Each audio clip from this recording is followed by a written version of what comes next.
എല്ലാവർക്കും നമസ്കാരം. ഞാൻ സക്കീർ ഹുസൈനാണ്. അങ്ങനെ 2 ദിവസത്തെ അവധിയൊക്കെ കഴിഞ്ഞ് നമ്മൾ നാളെ വീണ്ടും മാർക്കറ്റിലേക്ക് പ്രവേശിക്കാനിരിക്കുകയാണ്. കഴിഞ്ഞ ആഴ്ച നിഫ്റ്റിയെ സംബന്ധിച്ചിടത്തോളം 24,600 അടുത്തേക്ക് വന്നിട്ട് പിന്നീട് അവിടെ നിന്ന് സ്ലൈറ്റ്ലി ഡൗൺ ആവുന്നതാണ് നമ്മൾ കണ്ടത്. കഴിഞ്ഞ വെള്ളിയാഴ്ച 24,240 238 വരെ വന്ന് അവസാനം 24,346 എന്നൊരു റേഞ്ചിലാണ് ക്ലോസ് ചെയ്തിരിക്കുന്നത്. മൊത്തത്തിൽ കഴിഞ്ഞ ആഴ്ചത്തെ പെർഫോമൻസ് നോക്കുകയാണെങ്കിൽ നമ്മുടെ രാജ്യത്തിൻ്റെ ഇന്ത്യ പാക് ബോർഡറിലുണ്ടായ ഇഷ്യൂസ് സംബന്ധമായിട്ട് ഒരു സൈഡ് വേ മാർക്കറ്റ് തന്നെയായിരുന്നു. ഒരു റേഞ്ച് ബോണ്ടിനകത്തായിരുന്നു ട്രേഡായിക്കൊണ്ടിരുന്നത്. പക്ഷേ വെള്ളിയാഴ്ച അല്പം താഴത്തേക്ക് വന്നിട്ട് പിന്നീട് ഒരു ചെറിയ റിക്കവറിയാണ് കാണുന്നത്. ടോട്ടലി നോക്കുകയാണെങ്കിൽ നിഫ്റ്റി ഒരു ചെറിയ ബുള്ളിഷ്നെസ് തന്നെ ഉള്ളത് എന്നുള്ളതാണ്. മാർക്കറ്റ് വിശേഷങ്ങളിലേക്ക് കടക്കുന്നതിന് മുമ്പ് നിങ്ങൾ ആദ്യമായാണ് ഞങ്ങളുടെ വീഡിയോ കാണുന്നതെങ്കിൽ വീഡിയോയ്ക്ക് നേരെ താഴെ ഡിസ്ക്രിപ്ഷനിൽ ഞങ്ങളുടെ ടെലഗ്രാമിൻ്റെ ലിങ്കുണ്ട്. ഒരു ട്രേഡർക്ക് ആവശ്യമായ എല്ലാ വിശേഷങ്ങളും ഞങ്ങളതിൽ പങ്കുവയ്ക്കുന്നുണ്ട്. തീർച്ചയായും നിങ്ങൾക്ക് അതിൽ ജോയിൻ ചെയ്യാം.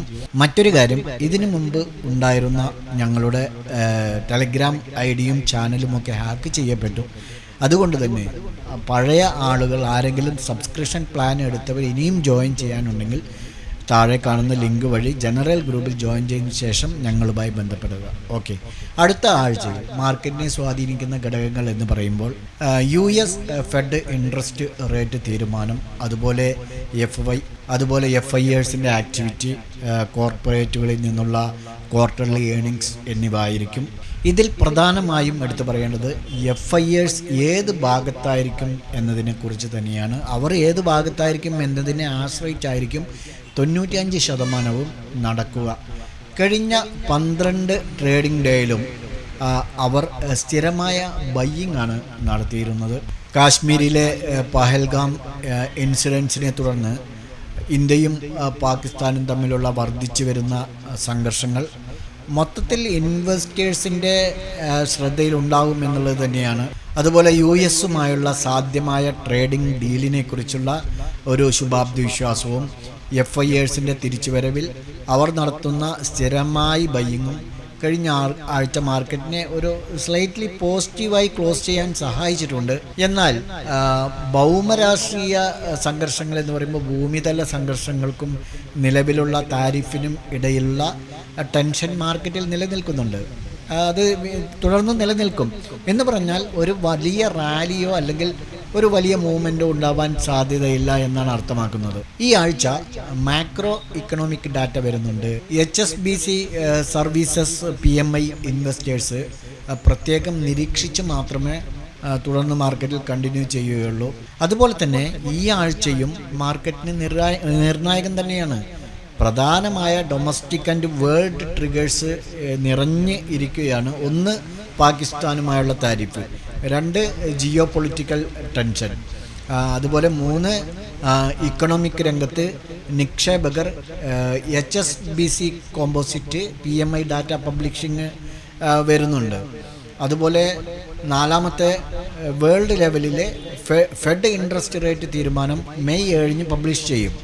കോർപ്പറേറ്റ് ഏണിങ്സ് നോക്കുകയാണെങ്കിൽ M&M, അതുപോലെ Coal India, Asian Paints, Larsen and ടർബോ, ടൈറ്റാൻ എന്നീ കമ്പനികൾ അവരുടെ ക്വാർട്ടർലി റിസൾട്ട്സ് പുറത്തു വരുന്നുണ്ട്.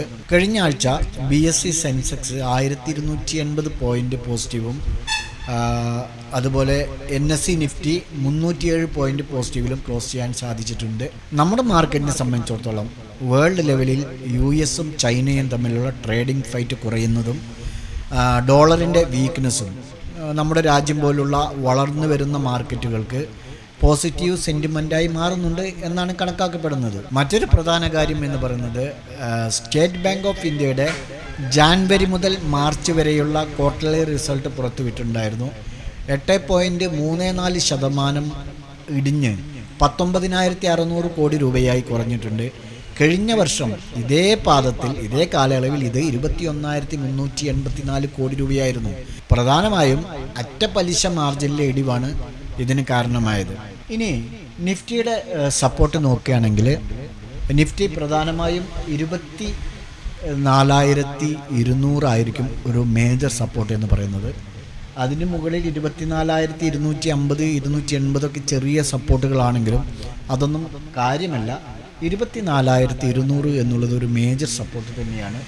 അത് അത് ബ്രേക്കൗട്ട് നടത്തി കഴിഞ്ഞാൽ നെക്സ്റ്റ് സപ്പോർട്ട് എന്ന് പറയുന്നത് 24,000 24,000 എന്നുള്ളത് ഒരു സർജിക്കൽ ലെവലുമാണ്. അതുപോലെ അതിനും താഴെ വീഴുകയാണെങ്കിൽ 23,850 ഒരു സ്ട്രോങ് സപ്പോർട്ട് എന്ന് പറയുന്നത്.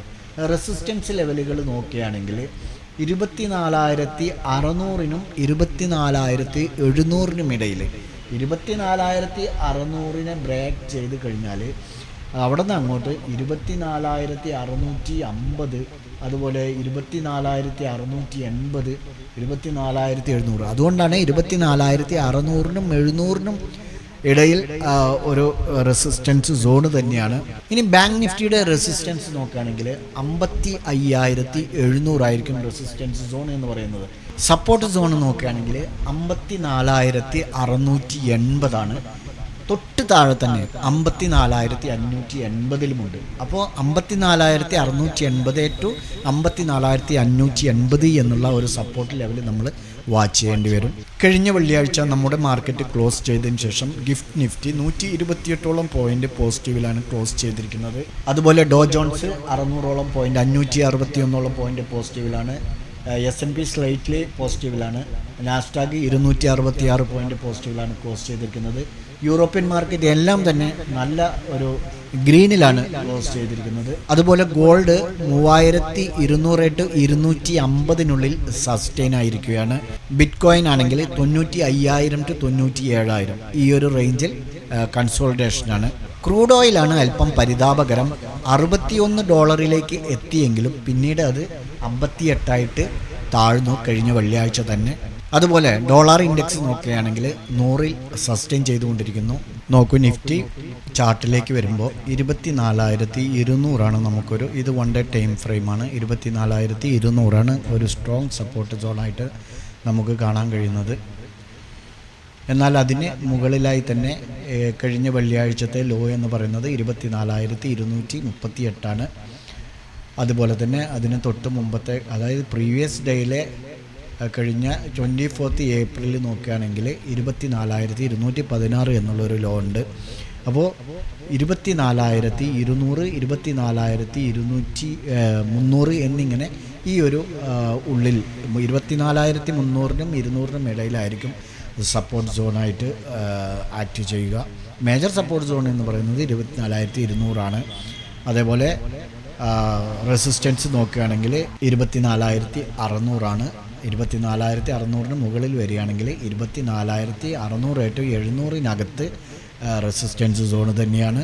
അപ്പോൾ 24,600 ബ്രേക്കൗട്ട് ചെയ്താലും ട്രേഡിംഗ് ചെയ്യുമ്പോൾ കുറച്ച് ശ്രദ്ധിച്ച് ചെയ്യേണ്ട കാര്യമുണ്ട്. അതാണ് അത് പറഞ്ഞതിൻ്റെ സാരം എന്ന് പറയുന്നത്. അതുപോലെ ബാങ്ക് നിഫ്റ്റി നോക്കുകയാണെങ്കിൽ 55,700 എന്നുള്ളതാണ് ഒരു റെസിസ്റ്റൻസ് സോണായിട്ട് നമുക്ക് കാണാൻ കഴിയുന്നത്. അതിന് മുകളിലേക്ക് പോവുകയാണെങ്കിൽ 56,000 എന്നാൽ സപ്പോർട്ട് എന്ന് പറയുന്നത് 54,680 അതിന് തൊട്ട് താഴെ തന്നെ 54,580 എന്നുള്ള സോണുണ്ട്.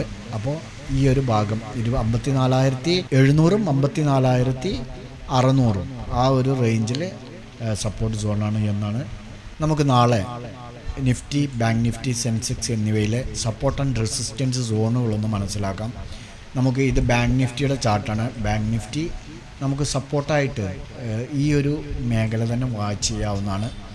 54,770. ഓക്കെ, അല്പം താഴത്തേക്ക് വെച്ചാലും കുഴപ്പമില്ല. 54,720 എന്നുള്ള ഒരു റേഞ്ച് സപ്പോർട്ട് സോണായിട്ട് നമുക്ക് പരിഗണിക്കാം.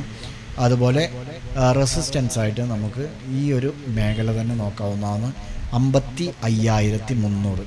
ഓക്കെ, അപ്പോൾ ബാങ്ക് നിഫ്റ്റിയിൽ നമുക്ക് ഇങ്ങനെ വാച്ച് ചെയ്യാവുന്നതാണ്. നിഫ്റ്റിയിലേക്ക് വരുമ്പോൾ റെസിസ്റ്റൻസ് ആയിട്ട് 24,400 നമുക്ക് വാച്ച് ചെയ്യാം. 24,410 എന്നുള്ള ഒരു ഏരിയ വാച്ച് ചെയ്യാവുന്നതാണ്. സപ്പോർട്ടായിട്ട് നോക്കുകയാണെങ്കിൽ നമുക്ക് 24,200 എന്നുള്ള നേരത്തെ പറഞ്ഞ ഒരു ലെവൽ തന്നെ വരട്ടെ. 24,300 താഴെ ബ്രേക്കൗട്ട് നടത്തുകയാണെങ്കിലും ഒന്ന് ശ്രദ്ധിക്കുന്നത് നല്ലതായിരിക്കും. പെട്ടെന്ന് അർജൻറ്റായിട്ട് ട്രേഡൊന്നും എടുക്കാതിരിക്കുന്നതായിരിക്കും നമുക്ക് സേഫ്റ്റി. അപ്പോൾ നിഫ്റ്റിയിൽ നമുക്ക് ഇങ്ങനെ വാച്ച് ചെയ്യാവുന്നതാണ്. സെൻസെക്സിലേക്ക് വരുമ്പോൾ നമുക്ക് റെസിസ്റ്റൻസ് സോൺ എന്ന് പറയുന്നത് ഈ ഒരു ഏരിയയിൽ നിന്ന് ഈ ഒരു ഏരിയയിലേക്ക് ട്രാൻസ്ഫർ ചെയ്യുന്നുണ്ട്. 80,700 എന്നുള്ളതാണ് റെസിസ്റ്റൻസ് സോണ്. ഓക്കെ, 80,700 സപ്പോർട്ടായിട്ട് നമുക്ക് ഈ ഒരു ഏരിയ വാച്ച് ചെയ്യാവുന്നതാണ്. ഇതൊരു പക്ഷേ ഇവിടെ വെച്ചാലും ഇവിടെ നിന്ന് അങ്ങോട്ടൊരു ക്രൂഷ്യൽ ലെവൽ തന്നെയാണ്. നമുക്ക് ഈ ഒരു ഏരിയയിൽ തന്നെ ആയിരിക്കും സേഫായിട്ട് ട്രേഡ് ചെയ്യുന്നത് നല്ലത്. 79,870. ഓക്കെ, ഈ ഒരു സപ്പോർട്ട് ആൻഡ് റെസിസ്റ്റൻസ് ലെവലുകൾ സെൻസെക്സിൽ വാച്ച് ചെയ്താൽ മതി. അപ്പോൾ ഈ 3 ഇൻഡെക്സുകളും നിങ്ങളുടെ ട്രേഡിംഗ് പ്ലാറ്റ്ഫോമിൽ ആഡ് ചെയ്ത് ഈ പറയുന്ന സപ്പോർട്ട് ആൻഡ് റെസിസ്റ്റൻസ് ലെവലുകളൊക്കെ വാച്ച് ചെയ്യുക. ബ്രേക്കൗട്ട് നടത്തുന്നുണ്ടെങ്കിൽ സ്റ്റോപ്പ് ലോസ് കണ്ടിന്യൂ ചെയ്തുകൊണ്ട്, സ്റ്റോപ്പ് ലോസ് മൈനസ് ചെയ്തുകൊണ്ട്, മണി റിസ്ക് മാനേജ് ചെയ്തുകൊണ്ട് നിങ്ങൾ ട്രേഡ് എടുക്കാൻ ശ്രമിക്കുക. ഞങ്ങളുടെ വീഡിയോ എഡ്യൂക്കേഷൻ പർപ്പസിന് വേണ്ടി മാത്രമാണ്.